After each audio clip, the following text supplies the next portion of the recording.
So hello and welcome to 90 in 90. My name's Amanda O'Shea from the Serendipity Experience, and I have with me very, very special guy, Mr. Damien Mark Smyth.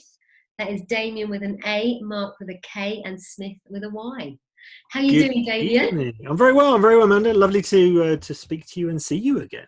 Yeah, so we've just worked out that the first time that we met was probably about 2012 at a talk that Jack Pransky gave at the very beginning of his extended professional training Hmm. No.1 course. But I Yeah. don't think either of us remember each other being in the same space. Not then, but No, recently. I don't. However, that was my first introduction ever to what we commonly share or call the three principles or the inside out understanding or any of those sort of names. That was the first evening that I got exposed to it. Yeah, cool. Yeah, and then of course when we really, or when really got to know you was when we presented together. We did a talk on addictions at Viva 2018, Yes, we did. and that was Yeah. great, and that was and that was a lovely event. And you also did a very lovely funny sketch there that night, which was My your comedy, yeah. comedy act, and I really enjoyed that. I really enjoyed that. Oh, So good. I'm glad you did. yeah, no, I did. And there's on the Viva website, there are pictures of everyone really laughing. They've like captured these sort of pictures. I don't know if you've Hmm. that. It was everyone laughing at I your. remember Judy Sedgman's laugh like it was yesterday. What a, Oh, it what a was, laugh that was. yeah, that was lovely. So and Damien, you're in Northampton, is that right? Sure am. Yeah, and are you from there? Is that where you're from? No, I live with my girlfriend here in Northampton, in sunny Northampton when it's not pitch black outside or raining. Actually, it's not sunny at all here. I live in Northampton, just Northampton. Just Northampton, Um, sunny yeah, Northampton. yeah. No, it's all right. It's the middle of the country, so it's easy to get to. Easy to get to all my kids. You know, all my different kids from different mothers. Boy about town. Honestly, I was on Jeremy Carr's waiting list, and then he went and screwed it up. So yeah, You I was, blew I was that dying to one. get on there. But you're on the big screen quite a lot, actually. I didn't realise that you had three, or you've got your third TED Talk coming up. Yeah, I've got a bit of a record in with TED Talk, so And you've got a bit of a spreading the contact there. message. Do you know Ted? Do you? Do you Don't know know, Ted? Ted. It's a loaded question because one of the companies I'm working for in America actually it starts with Ted. So yeah, no, it's a different Ted. Different Ted, not that Ted. Not that Ted, a different Ted. Yeah.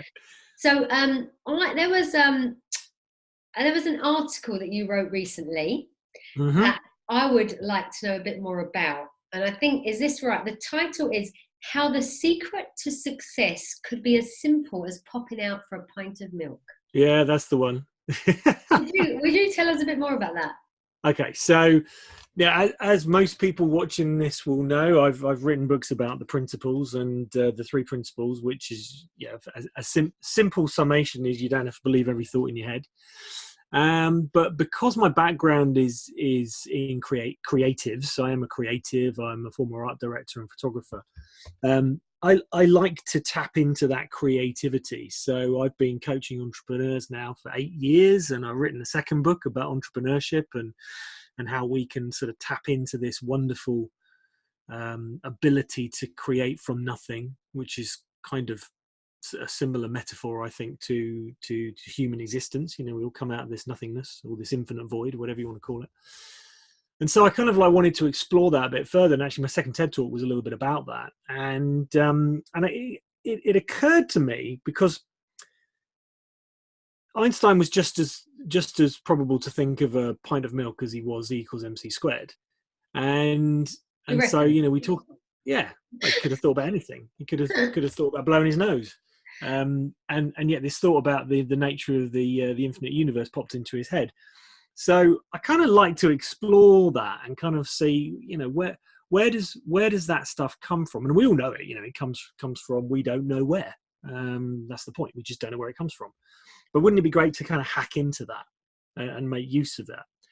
And and so in my ruminations about, obviously, understanding how the human mind operates from a metaphoric point of view, and kind of delving into how it operates from a physiological point of view, it's kind of nice to get a little bit of a crossover. And it occurred to me that, and this is something I've used in my workshops before, humans are capable of imagining a future that hasn't actually happened yet, taking ourselves there in immense detail, and our physiology reacts as if we're there. So we can have a thought about our children being hurt, cutting themselves on glass, and we can imagine our child feeling the pain, and it will give us that sensation. And that's a pretty incredible gift to be able to do. It's also can be a bit of a curse as well, as we've talked about from an addiction point of view. So if you imagine what it feels like to have a drink, you get that sense, you get the physiological sensation just by literally putting yourself in that state. But because I like to work with entrepreneurs and people who are creative, and they're solving problems, they're looking at obstacles and problems as opportunities. And I thought, well, what is that about? What is it that, what is a metaphor for that? And I came up with this idea that, success could be as simple as popping out for a pint of milk, because we do it every day. We do a version of it every day. So imagine that you've come downstairs, it's first thing in the morning, you've just woken up, and let's say you habitually grab a cup of tea first thing in the morning, which is what I do. My behavior, my habits are a cup of tea, 2 cups of coffee, and I won't even have lunch or anything to eat until probably 2 or 3 o'clock in the afternoon. I do intermittent fasting every day. Now that's just a habit, and I've got into it, and it's something I enjoy doing, and it helps me. So let's just imagine that, you pop down for a cup of tea, and you open up the fridge door, and there's no milk in there. All the milk's gone off, whatever. Now, what we do in that moment kind of summarizes our ability to actually get anything done, because we think, oh, there's no milk. I really want this cup of tea. Well, the shop over the road is open. I've got some money in my wallet. I didn't lose it last night. It's over there. The kids aren't here, so I don't have to worry. And we basically run through all these scenarios in our head, in a microcosm. We probably do it, even partly subconsciously. But essentially, what we do is we plan out the possibility of whether it's something that we can do or not. And in general, because we've done it before, we know it's possible. There's people with certain conditions that they wake up every single day and they have no memory of the past, and they don't know that they can pop over and get a pint of milk. And in many cases they can't, because they can't remember where their house is, they can't remember where the front door is, and all sorts of stuff. But because we envision what it's like to do it, we can almost basically reverse engineer that success route. And we do this in the tiniest form through imagining it in a microcosm. So actually, it's not that different to how entrepreneurs get things done. So I'm working with a multimillionaire in Australia at the moment. He actually retired at the age of 38, went to live in Perth and surf and hang out in coffee shops. And he had a sort of awakening, enlightening experience through a Kundalini experience. And he realized that he needed to use his abilities as a software developer to solve problems. And in interviewing him, he came up with the same process. He's like, oh yeah, all I've got to do is know that I can do it, and the rest is kind of history. I've just got to kind of work out the steps. So this was someone that's created a multi-million-pound company as a result of basically using the same formula. I thought, oh, I wonder if there's something in this then, because it obviously works, not just on a microcosm scale and popping out for a pint of milk scale, but it actually works when we talk about building a multi-million-pound company. So then I kind of looked at it across the board and saw that it was actually happening in various different places. And in fact, it's even look to the Bible for the parable. It's like faith can move mountains. If you believe you can do something, if you actually believe that it's true, the world will move to make that happen. And that's pretty much what that meant. And it's the belief part that people don't have. The belief part, if you talk to anyone about, or if you talk to a lot of people about, building a multi-million-pound company, they'll go, oh, I don't think it's possible. It's just because they don't believe they can do it. Mm-hmm. As soon as you have that moment of, I believe this is possible, fate will kind of move before them. And it started to kind of explain a lot of stuff that was happening, and really it's just synchronicities that have happened ever since. Is that I was kind of onto something. I'm kind of like on the scent of something there. I'm onto it. I'm onto it. On it like a bonnet. Only like a cat and a hot car bonnet. Let's be honest on it. So that's kind of it, and kind of really continuing to explore that and what that actually means. But of course, belief, that thought that something is possible, is what I see a lot with entrepreneurs who maybe they've got that thought, well, I'm going to start this business. Everything in the economy and my family and my friends tells me I can't do it, but I know I can do this. And it's almost like you can look into their eyes and you can see 100% truth in that moment. And everything might be going against them, but they're steadfast. They're like, doesn't matter. I'm going to get knocked down. I'm going to get knocked down again. I'm going to get knocked down again and again and again. But I know I can make this happen. And it's that kind of that seed of belief that I think is what's quite interesting about this. But we do it every day. We do it every day. We imagine a scenario. We know that it's possible, and we just make it happen. Mm-hmm. And that is something, isn't it? It's sort of like we think it, we feel it, or we and we do it. Yeah. Or we don't, because something gets in the way, right? That's life.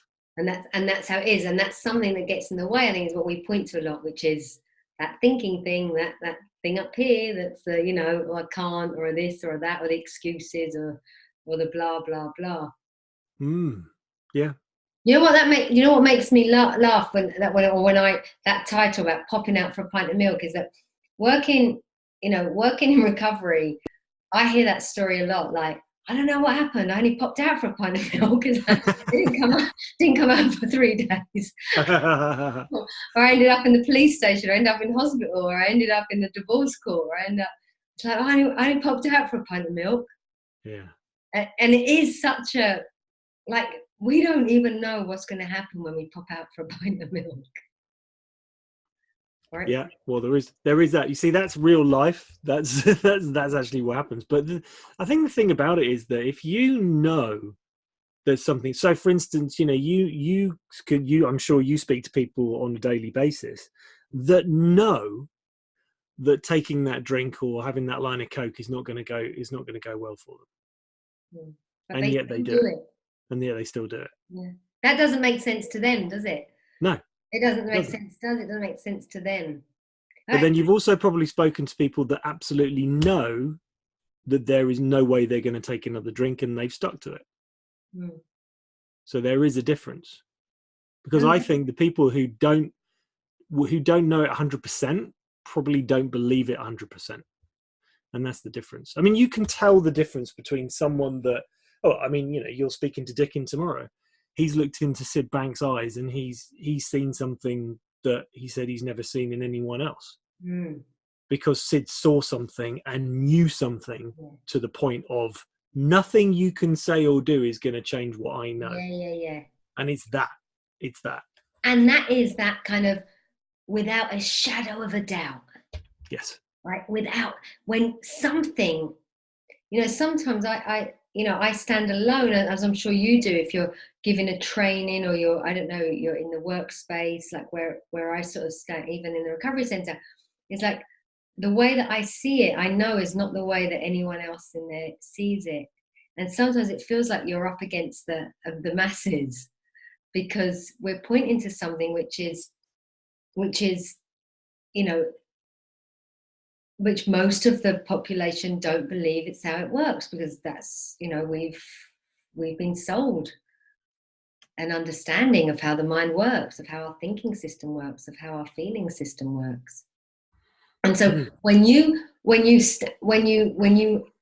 have seen for yourself, for it to be true, that what we're pointing to is a description, really, of how the thinking system works.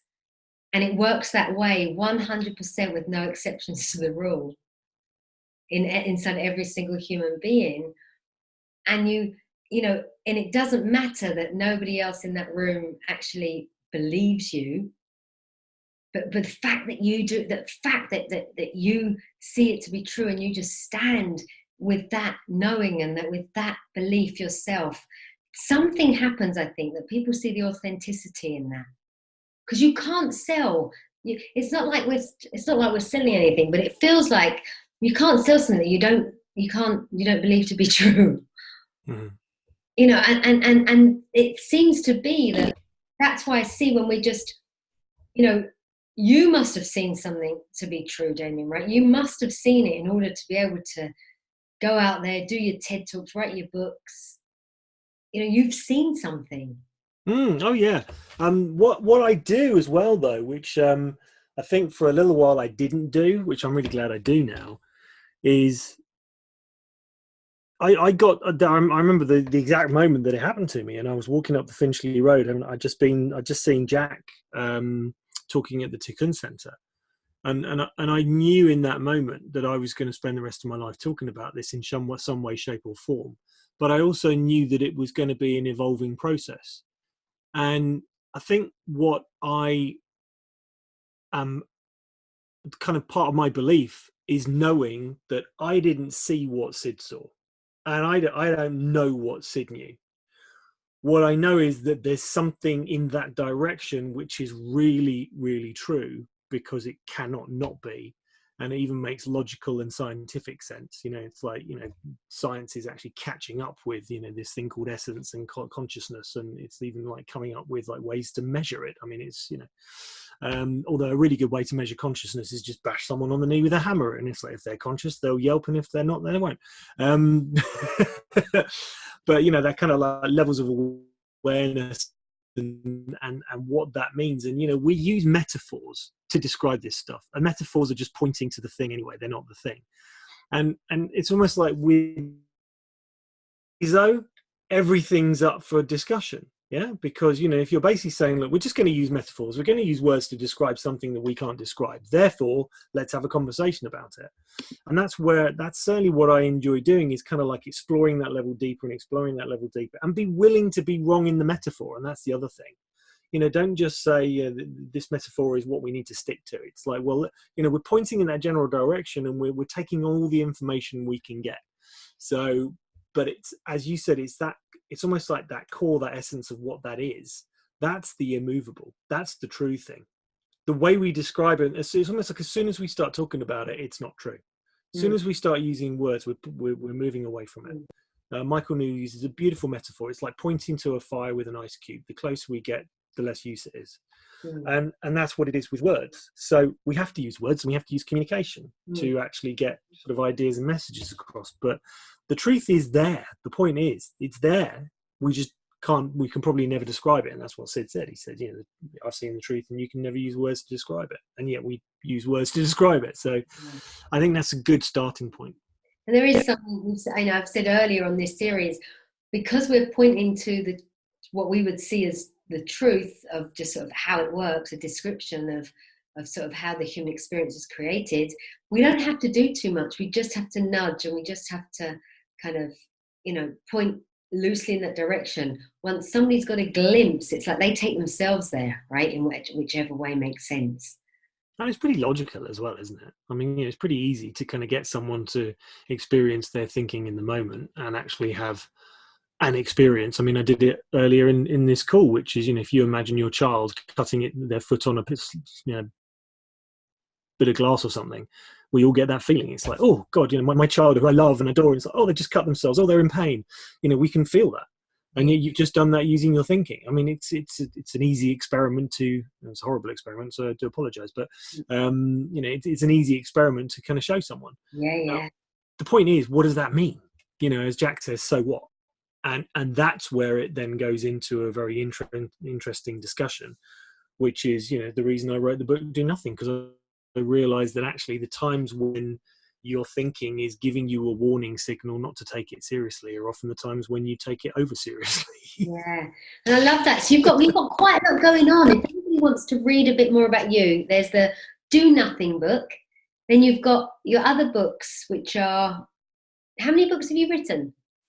So I'm currently writing my third published book, which is it's called The Awakened Millionaire. It's actually the kind of the autobiography of this guy in Australia. But interestingly enough, as part of his program, I'm now introducing the principles. So that's kind of going to be the last kind of sort of the chapters in there. And he understands this anyway. He hasn't, again, it's not through the principles. He doesn't call it that. He's had his own awakening experience and sees that, we're all connected at this deep cellular level, and there's much more to life than what we see. And he's had that connection piece, which is essentially what we're pointing to in different words. So, but there's do nothing. Oh, I just lost you then. I don't know if I'll get you back in just a moment. I'll have to get you to repeat. This third book, which I'm writing at the moment. Oh, I just missed that, Damien, because we just the connection went a bit loose then. But there's the Do Nothing, there's the book that's coming out, and your other book you tell us about. But there's also you've got your third TED Talk coming up. So you've got a TED Talk that you did in a Square Mile. How do you connect with your purpose? Yep. A TED Talk that you did in Malvern, which is understand the mind to solve problems and be more entrepreneurial. Mm-hmm. And the one that you've got coming up in November, the Royal Holloway, is what is there a title for that? How the Neuroscience of Success is Defining the Way We Create Our Future. Wow. So there's plenty to go and check out and see, and what an interesting, isn't it? I mean, everything you're doing is pretty cool, right? It's great fun. Yeah. It is. And and getting a bit of comedy in there as well. I take that. That's great. And keeping it light. I love that. That you work with such lightness and take the mick out of everything that we're doing. And you can't take it too seriously, can you? Right. You can't, and you shouldn't. Exactly. And so we won't. So we won't. Yeah. Good advice. I think that's a lovely place. So I wish you the best of luck. I really look forward to hearing your November TED Talk. Thanks, Amanda. Do nothing. And if you pop out for a pint of milk, well, be careful, hey? You just you never know what might happen. Come home. Make sure you come home in one piece. I love that. How the secret to success could be as simple as popping out for a pint of milk. I'll never shop the same again, that's I love it. Okay, lovely. Well, it's lovely to see you. We'll connect soon, and lots of love and good luck, and I don't know when I'll see you, but I'll see you somewhere soon. I know I will. Yeah, absolutely. Mwah. Thanks, Amanda. You take care. Family and the kids and everybody, and I'll speak to you soon. Will do. Take care. Bye-bye, number 9. Welcome, number 10.